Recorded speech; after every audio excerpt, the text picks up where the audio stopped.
13 ఏళ్ల వయసులో మధుమేహం ఉన్నట్లు నిర్ధారణ అయినట్లయితే ఇది ఎల్లప్పుడూ టైప్ 1 మరియు ఇన్సులిన్ తీసుకోవడం అవసరమా లేదా ఆహారం ద్వారా నియంత్రించుకోవచ్చా? అగైన్ అదే టైప్ 1 Same. టైప్ 2 అనేది మనం చెప్పాలి అని అంటే కష్టం. పేషెంట్ ని చూడాలి, పేషెంట్ కి ఇది ఎందువల్ల టైప్ 1 వచ్చింది అది టెస్ట్ చేస్తే తెలిసిపోతుంది మనకి Okay. టైప్ 1 టైప్ 2 అనేది.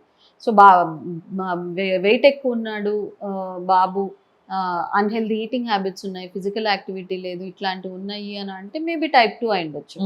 టైప్ 2 అయితే మాత్రం మన లైఫ్ స్టైల్ చేంజెస్ చేసుకుంటే రెమిషన్ లోకి వస్తుంది.